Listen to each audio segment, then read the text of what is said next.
ကျွန်တော်ကြားမိတဲ့မြန်မာနိုင်ငံရဲ့ငလျင်မှတ်တမ်းတချို့လူတောင်ခေါင်းစဉ်တက်လို့ရပါတယ်မစိုးရိမ်တိုက်တိကြီးကိုသွားပြီးတော့စာသင်တန်ခါအနေနဲ့တွားရောက်ခဲ့တဲ့တန်ခါတော်တစ်ပါးငလျင်ပြီးတဲ့နောက်မှာမုံရွာဘက်အလုံမြို့ပြန်လာတယ်မုံရွာကအလုံမှာရန်ကုန်ကအလုံမဟုတ်ပါဘူး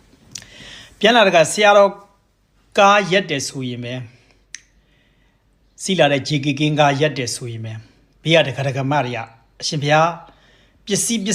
ဘာတွေပါသေးလဲလို့မေးတဲ့ခါကျတော့ဘာမှမပါခဲ့ပါဘူးကွာငါအားလုံးကိုစွန့်ပစ်ထားခဲ့တယ်လို့ပြောရမှာပဲတဲ့တချို့ကိစ္စတွေကတော့စိတ်ထဲကပါပြီးတော့စွန့်ပစ်ခဲ့တာပေါ့တဲ့ဒါပေမဲ့လို့28ရက်နေ့ငလျင်ကြီးတိုက်ပြီးတဲ့အခါမှာညအခါကျတော့အိတ်ဆရာနေရာမရှိတဲ့အတွက်ကြောင့်မြေပြင်အသီးသီးမှာတန်ဃာတော်တွေအသီးသီးကသတင်းသုံးကြရတယ်အဲ့လိုသတင်းသုံးတဲ့အခါမှာတငယ်ချင်း3ယောက်ဖြစ်တဲ့ငါတို့3ပါးကလူတော်တော်များများနဲ့ယဟန်တော်တော်များများနဲ့ခက်ဝေးဝေးနေရာလေးတစ်ခုသတင်းသုံးကြတယ်တစ်ပင်ရိပ်တစ်ခုအောင်မှာဖြာခင်းပြီးတော့ညအခါမှာအိတ်ဆက်ကြတယ်အဲ့လိုအိတ်ဆက်ကြတဲ့အခါမှာမန္တလေးမှာရှိတဲ့အသက်အစိတ်အရွယ်လူငယ်လေးတွေ9ယောက်လောက်ဓမြောင်ကိုစီနဲ့ရောက်လာပြီးတော့ငါတို့ရဲ့ဘေးနာလေးကိုအရှင်ဖျားတို့ရှိသမျှပတ်စံတဲ့ပစ္စည်းအကုန်ထုတ်ဆိုပြီးတော့ချိန်ချောက်တယ်ငါတို့ကအားလုံးရာအားလုံးကိုလောကီပစ္စည်းဥစ္စာအားလုံးကိုစွန့်လွတ်ပြီးတော့လောကုတ္တရာတဲ့တော့မှဝင်နေခဲ့ပြီလေဆုံးရှုံးမှုတွေဒီထက်တော့မဆုံးရှုံးနိုင်ဘူးဆိုပြီးတော့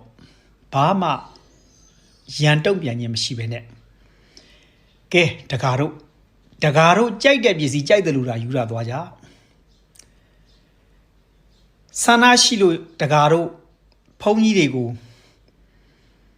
ဓာတ်နဲ့ထိုးကျင်တပါဆိုလဲထိုးသွားဆိုတော့မှအဲ့ဒီမှာရှိတဲ့ပတ်စံတွေရဲ့ဖုန်းတွေရဲ့ယူပြီးတော့ထွက်သွားကြရဲ့ငါတော့အတော်ကိုစိတ်မကောင်းဖြစ်မိတယ်တခါတော့ရဲ့